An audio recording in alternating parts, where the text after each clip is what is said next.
Hello students, welcome to my YouTube channel. आज के इस वीडियो में हम पत्र लेखन के बारे में पढ़ेंगे। पत्र लेखन क्या होता है, ये कितने प्रकार के होते हैं और जब हम पत्र लिखते हैं तो इसका फॉर्मेट क्या होता है। सबसे पहले हम बात करेंगे कि पत्र लेखन होता क्या है, जिसके द्वारा हम अपने भाव, विचार या समस्याओं को किसी अन्य व्यक्ति के सामने जब प्रकट करते हैं, वो भी किसके माध्यम से, पत्र लेखन के माध्यम से, वो पत्र लेखन कहलाते हैं। मान लीजिए कि आपके मोहल्ले में 2 दिन से बिजली नहीं आई है, तो आप किसको पत्र लिखेंगे? बिजली विभाग को। बिजली विभाग को पत्र लिखेंगे ना, उसमें क्या लिखेंगे आप आपकी जो भी समस्याएं हैं वो किसी दूसरे व्यक्ति को के सामने आप अपनी समस्याओं से परिचित कराएंगे ना। लेकिन पत्र लेखन हम कह सकते हैं कि एक कला होती है जिसे लिखने के लिए प्रारूप दिया गया है। पत्र लेखन को मुख्य रूप से 2 भागों में बांटा गया है, औपचारिक पत्र और अनौपचारिक पत्र। जो पत्र ऑफिशियल वर्क के लिए काम आते हैं वो औपचारिक पत्र के अंतर्गत आते हैं। मतलब कि जो पत्र ऑफिशियल वर्क के लिए लिखे जाते हैं, जैसे मान लीजिए बिजली विभाग हो गया या सरकारी कामकाज से कोई रिलेटेड कोई भी पत्र हो गया, कोई भी पत्र जो ऑफिशियल वर्क के लिए लिखे जाते हैं वो औपचारिक पत्र के अंतर्गत आते हैं। इसे फॉर्मल लेटर भी कहते हैं।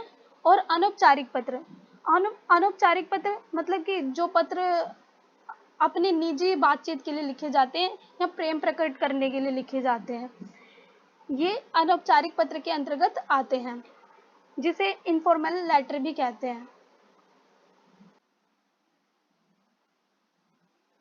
औपचारिक पत्र, औपचारिक पत्र जैसे सरकारी कामकाज या गैर सरकारी कामकाज तथा अर्ध सरकारी कामकाज के लिए लिखे जाते हैं।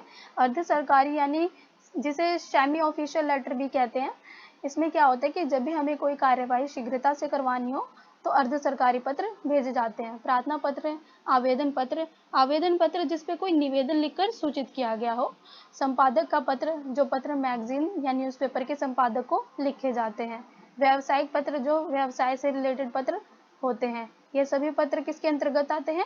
औपचारिक पत्रों के अंतर्गत आते हैं। औपचारिक पत्रों को 3 वर्गों में विभाजित किया जा सकता है। पहला प्रार्थना पत्र, दूसरा कार्यालय पत्र और तीसरा व्यावसायिक पत्र। कार्यालय पत्र में प्रार्थना पत्र में क्या होता है, जिन पत्रों में निवेदन अथवा प्रार्थना की जाती है वे प्रार्थना पत्र कहलाते हैं। जैसे कि अवकाश यानी छुट्टी लेने के लिए, जब छुट्टी लेने के लिए जो पत्र लिखते हैं, या शिकायत, सुधार, आवेदन आदि के लिए लिखे गए पत्र आते हैं। ये पत्र स्कूल के प्रधानाचार्य से लेकर किसी सरकारी विभाग के अधिकारी को भी लिखे जा सकते हैं। कार्यालय पत्र, जो पत्र कार्यालय कामकाज के लिए लिखे जाते हैं वे कार्यालय पत्र कहलाते हैं। ये पत्र सरकारी अफसरों, अधिकारियों, स्कूल और कॉलेज के प्रधानाध्यापकों और प्राचार्य को लिखे जाते हैं।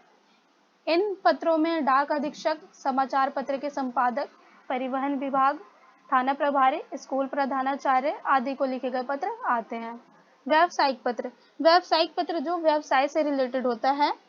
जैसे कि मान लीजिए कि आपने कोई प्रोडक्ट मंगवाया है और वो प्रोडक्ट सही नहीं आया है या फिर आने में डिले हो गया है, तो आप उस संस्था को पत्र लिखेंगे। व्यावसायिक पत्र में जैसे सामान खरीदने व बेचने अथवा रुपयों के लेन देन के लिए जो पत्र लिखे जाते हैं उन्हें व्यावसायिक पत्र कहते हैं। इन पत्रों में जैसे दुकानदार हो गए या प्रकाशक, व्यापारी, कंपनी आदि को जो लिखे गए पत्र आते हैं, आदि को लिखे गए पत्र व्यावसायिक पत्र के अंतर्गत आते हैं। औपचारिक पत्र को लिखते समय ध्यान रखने योग्य बातें। औपचारिक पत्र नियमों में बंधे हुए होते हैं और इस प्रकार के पत्रों में भाषा का जो प्रयोग है वो ध्यानपूर्वक किया जाता है। इसमें आवश्यक बातों का उल्लेख नहीं किया जाता। और याद रहे कि जो औपचारिक पत्र होता है उसे संक्षेप में ही लिखना चाहिए और किसी भी बात को बार बार दोहराना नहीं चाहिए, सिर्फ आवश्यक बातें ही लिखनी चाहिए। पत्र का आरंभ व अंत प्रभावशाली होना चाहिए ताकि पढ़ने वाला भी आपके पत्र से प्रभावित हो सके। पत्र की भाषा सरल, लेख स्पष्ट व सुंदर होना चाहिए ताकि पढ़ने वाला इसे आसानी पूर्वक पढ़ सके। पत्र पृष्ठ के बाईं ओर से हाशिए यानी मार्जिन लाइन के साथ मिलाकर लिखें। पत्र को एक ही पृष्ठ में लिखने का प्रयास करें ताकि उसकी जो तारतम्यता और लयबद्धता बनी रहे। पत्र आरंभ और समाप्त करने की तालिका है ये व्यावसायिक पत्र। अगर आप किसी व्यवसाय से रिलेटेड पत्र लिखते हैं, जैसे पुस्तक विक्रेता या बैंक मैनेजर अथवा अन्य व्यापारी आदि को पत्र लिख रहे हैं, तो आप किससे संबोधित करेंगे? श्रीमान जी, महोदय, प्रिय महोदय, माननीय महोदय या प्रबंधक महोदय। और उसका समापन करते समय आप भवदीय व आपका निवेदक का प्रयोग करेंगे। आवेदन पत्र। आवेदन पत्र यानी जैसे कि आपने प्रधानाचार्य को लिखा, तो आप किससे संबोधित करेंगे? श्रीमान जी, महोदय, मान्यवर, माननीय महोदय, आदरणीय प्रधानाचार्य जी, मान्य महोदय आदि से संबोधित करेंगे। और अंत में विनीत, प्रार्थी, भवदीय, आपका आज्ञाकारी या आपका स्नेहभाजन, कृपाकांक्षी का प्रयोग करेंगे। उसी प्रकार से जब आप कार्यालय पत्र लिखते हैं, जैसे कि संपादक को लिख रहे हैं या फिर नगर निगम अधिकारी को या केंद्रीय मंत्री या रेलवे अधीक्षक, पोस्ट मास्टर आदि को जब आप पत्र लिखते हैं, तो आप किससे संबोधित करेंगे? आदरणीय संपादक महोदय या मान्यवर या महोदय या मान्य महोदय आदि से संबोधित करेंगे। और अंत में कृपाकांक्षी, निवेदक, भवदीय, उत्तराकांक्षी, प्रार्थी और विनीत का प्रयोग करेंगे। ये प्रधानाचार्य को लिखने के लिए, ये प्रधानाचार्य को लिखे गए प्रार्थना पत्र का प्रारूप है। प्रधानाचार्य को पत्र लिखते समय सबसे पहले आप लिखेंगे सेवा में, उसके बाद प्रधानाचार्य, उसके बाद आप लिखेंगे विद्यालय का नाम व पता, विषय लिखेंगे। विषय में आप लिखेंगे पत्र लिखने का कारण, कि आप किस कारण से ये पत्र लिख रहे हैं। ये सिर्फ विषय जो है वो 1 या 2 लाइन में ही होना चाहिए। महोदय जी से संबोधित करेंगे। पहला अनुच्छेद जो होता है, पहले अनुच्छेद में आप अपनी समस्याओं का वर्णन करेंगे और दूसरे अनुच्छेद में आप उनसे क्या अपेक्षा रखना चाहते हैं वो लिखेंगे। अंत में आप धन्यवाद के साथ समापन करेंगे इसका। आपका आज्ञाकारी या आपका आज्ञाकारिणी शिष्य या शिष्या से लिखकर उसके बाद आप अपना नाम लिखेंगे, उसके बाद कक्षा और आप यहाँ पर डेट लिखेंगे यानी दिनांक। ये कार्यालय पत्र का प्रारूप है। कार्यालय पत्र का प्रारूप भी इसी प्रकार से लिखा जाता है। सबसे पहले आप सेवा में लिखेंगे, उसके बाद अगर आप किसी स्वास्थ्य अधिकारी को शिकायती पत्र लिख रहे हैं, तो प्रश्न के अनुसार आपके प्रश्न में अगर प्रबंधक है या फिर अध्यक्ष है या अधिकारी है, तो आप सबसे पहले यहाँ पर क्या लिखेंगे? स्वास्थ्य अधिकारी या फिर स्वास्थ्य जो अध्यक्ष है उसको पत्र लिख रहे हैं, तो आप अपने प्रश्न के अकॉर्डिंग यहाँ पर लिखेंगे।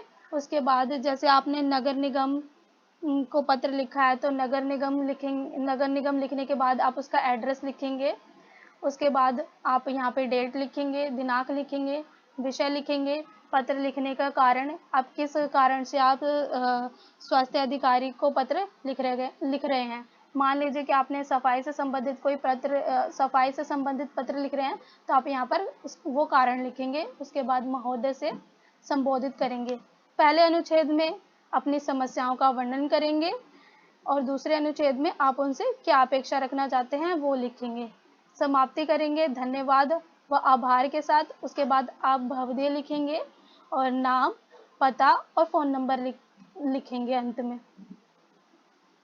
ये औपचारिक पत्र का एक उदाहरण है जिसमें आपके विद्यालय में खेलकूद संबंधी सुविधाओं की कमी है, इस ओर ध्यान आकर्षित कराते हुए कक्षा मॉनिटर की ओर से अपने विद्यालय के प्रधानाचार्य को पत्र लिखा गया है। सबसे पहले देखिए कि ऊपर सेवा में प्रधानाचार्य जी, उसके बाद स्कूल का नाम लिखा गया, उसके बाद स्कूल का एड्रेस और विषय वस्तु में लिखने का कारण लिखा गया है। और पहले अनुच्छेद में समस्या का वर्णन किया गया है। ये किस समस्या से रिलेटेड पत्र है? खेलकूद संबंधी सुविधाओं की जो कमी है कक्षा में, जो विद्यालय में जो कमी है खेलकूद संबंधी सुविधाओं की, उसका वर्णन किया गया है उस समस्या का। और उसके बाद जो कक्षा के मॉनिटर है वो प्रधानाचार्य से क्या अपेक्षा रखती है वो दूसरे अनुच्छेद में लिखा गया है। उसके बाद धन्यवाद लिखकर इसका समापन किया गया है। आपकी आज्ञाकारी शिष्य, नाम लिखेंगे, कक्षा लिखेंगे और आप रोल नंबर लिखेंगे। इसी के साथ हमारा आज का ये वीडियो कंप्लीट होता है। अनौपचारिक पत्र हम नेक्स्ट वीडियो में डिस्कस करेंगे। इसका सेकंड पार्ट देखने के लिए आप नेक्स्ट वीडियो को फॉलो करें।